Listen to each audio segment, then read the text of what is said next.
தவறு செய்யாத எவரும் புதிதாக எதையும் முயற்சித்ததில்லை என்பார் ஆல்ஃபிரட் ஐன்ஸ்டைன். ஆழ்ந்த ஆன்மீகம் நம்மில் சிலருக்கு புதியதும் மற்றும் புரியாத புதிரும் கூட. ஏனெனில் ஆவிகளையும் ஆவிக்குரிய ஆழமான அர்த்தங்களையும் வெறும் கண்களால் நாம் காண முடியாது.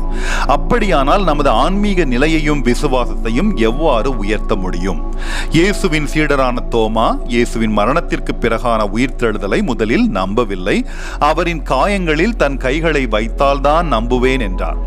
இயேசு தோமாவுக்கு முன்பாக தோன்றி தம் காயங்களை தொடுமாறு அழைக்கிறார். இயேசு தோமாவிடம், நீ என்னை கண்டதால் நம்பினாய், காணாமலே நம்புவோர் பேறு பெற்றோர் என்று கூறினார். அப்பொழுது சற்று புரிவது போல தோன்றினாலும் தோமாவின் அகக்கண்கள் முழுமையாக திறக்கப்படவில்லை. இன்றைய நற்செய்தியில் தோமாவும் பிலிப் உட்பட மற்ற சீடர்களும் தங்களது சந்தேகங்களை எழுப்புகிறார்கள். ஏனெனில் தங்கள் தலைவர் மிக விரைவில் இவ்வுலகை விட்டு பிரிந்து செல்வார் என்ற உண்மையை உள்வாங்கிக் கொள்வது அவர்களுக்கு கடினமாக இருக்கிறது.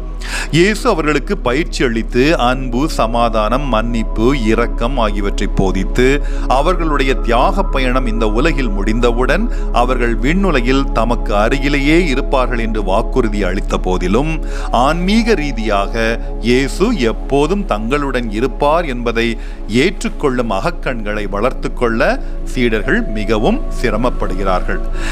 நம்பாத தோமா மீண்டும் தன் சந்தேகத்தை எழுப்புகிறார். முதலில் இயேசு சரியாக எங்கே செல்கிறார் என்று கேட்கிறார். இரண்டாவதாக அவரை எப்படி அடைவது என்று தனக்கு தெரியாதே என்கிறார். வழி, உண்மை, வாழ்வு, மண்ணுலகம், விண்ணுலகம் அனைத்தும் இறையன்பாகிய நானே என்பதுதான் இயேசுவின் பதிலாக இருக்கிறது. இயேசுவின் விளக்கத்தை புரிந்து கொள்ள ஆன்மீக கண்கள் இங்கு தேவை. நாமும் நமது உடலில் சந்தேகிக்கும் தோமாவாக இருப்பதிலிருந்து மாற முயற்சிக்க வேண்டும்.